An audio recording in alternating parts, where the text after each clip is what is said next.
আজকে রান্নায় বসতে বসতে প্রায় অনেকটাই বেলা হয়ে গেছে, ঘড়িতে বাজে 1:45 আর 15 মিনিট পর দোকান বন্ধ হবে। দোকানে ছিলাম, সকালবেলা উঠেই দোকানে ছিলাম। আর এদিকের কাজ করতে উঠতে উঠতে অনেকটাই বেলা হয়ে গেছে। এদিকে মামসোনা কদিন ধরেই বলছিল ওর বাবাকে কৈভোলা মাছ খাবে, তো কৈভোলা মাছ নিয়ে এসেছে। মাছটাকে ভালো করে ধুয়ে পরিষ্কার করে লবণ মাখিয়ে রেখেছিলাম, হলুদ মাখিয়ে এই যে ভাজার জন্য তুলে দিয়েছি। 3 পিস ভেজে নিচ্ছি, পরে 2 পিস ভাজবো। আর এদিকে কৈভোলা মাছের তেল ঝাল করবো বলে পেঁয়াজ আর টমেটো কেটে নিয়েছি। কদিন ধরেই দাদাভাইতে ডাকছিলাম আসার জন্য বাড়িতে, এই যে কাজ স্লাইডিংয়ের কাজ হবে, তো কালকে মালগুলো রেখে গিয়েছিল, আজকে এসেছে মিস্ত্রি কাজ করার জন্য।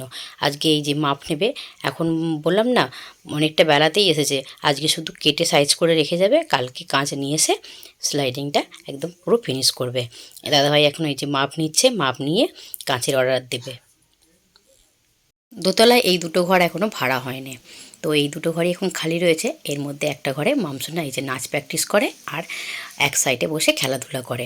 এখন খেলনাগুলো ঘরে রাখার জায়গা নেই বলে এখানে দিয়ে দিয়েছি, আর একটা মাদুর পেতে দিয়েছি, ও বসে খেলা করে আর একবার করে দিনে নাচ প্র্যাকটিস করে নেয়।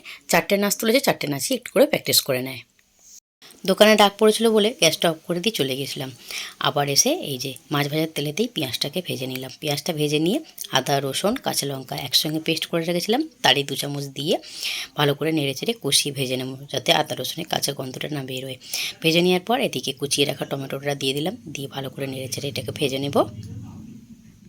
টমেটোটা ভেজে নিচ্ছি, এর সাথে একটু লবণ দিলাম। লবণ দিলে টমেটোটা তাড়াতাড়ি গলে যাবে, তাই জন্যই লবণটা দিয়ে আবার একটু নেড়ে চেড়ে ভেজে নিলাম। এই যে অনেকটাই টমেটোটা গলে গেছে।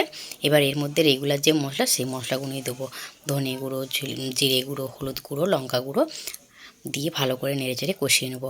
লবণ তো আমি আগেই দিয়েছি, তাই জন্য লবণ দিলাম না। আবার একটু জল দিয়ে ভালো করে এটাকে আরেকবার কষিয়ে নেবো, যাতে মশলাটা পুড়েও যাবে না। আর এই যে মশলাটা কষানো হয়ে গেছে, তেলও ছেড়ে দিয়েছে। এবার এর মধ্যে পরিমাণ মতো জল দিয়ে দেব। যেহেতু তেল ঝাল করব, তাই জন্য জলটা অল্প করেই দেবো। জলটা দিয়ে ভালো করে আবার একটু নেড়ে চেড়ে নেবো ফুটে ওঠার জন্য। ফুটে উঠলেই ভেজে রাখা মাছগুলোকে তুলে দেবো।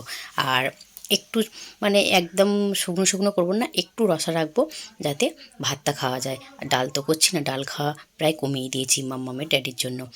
আর এই যে মাছগুলোকে এক এক করে তুলে দিলাম, তুলে দিয়ে গ্যাসের ফ্লেমটাকে লো করে ঢেকে এটাকে রান্না করে নেব।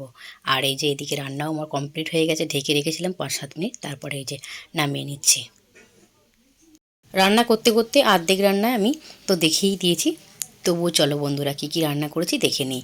আজকে একদম এই যে আমরা সকলে মিলেই নিচে বসে খাই। খাওয়ার টেবিলে হয়তো খাবারটা রাখি, কিন্তু খাবার টেবিলে আমরা খাই না, সবাই মিলে একসঙ্গে 4 জনে বসে খেতে বসি। আর নিচেই খাবারটা নিয়ে নিয়েছি। ভাত বানিয়েছি, বেগুন ভাজা আর পালং শাক করেছি। পালং শাকটা গরম, এখনও ভাপ উঠছে, আর রয়েছে মাছের তেল ঝাল, ভোলা মাছের তেল ঝাল। চলো বন্ধুরা খাওয়া দাওয়া করি। এখন 8:30 মতো বাজে, মামসোনার টিউশনের ছুটি হয়ে গেছে, তাই আনতে যাবে মাম্মামের ড্যাডি। আর আমি দোকানে বসবো, দোকানে বসার ডিউটি আমার। সন্ধ্যের টাইম আমি দিয়ে এসেছিলাম, আর আনতে যাওয়ার টাইম মাম্মামের ড্যাডি যায়, রাত হয়ে যায় তো তাই।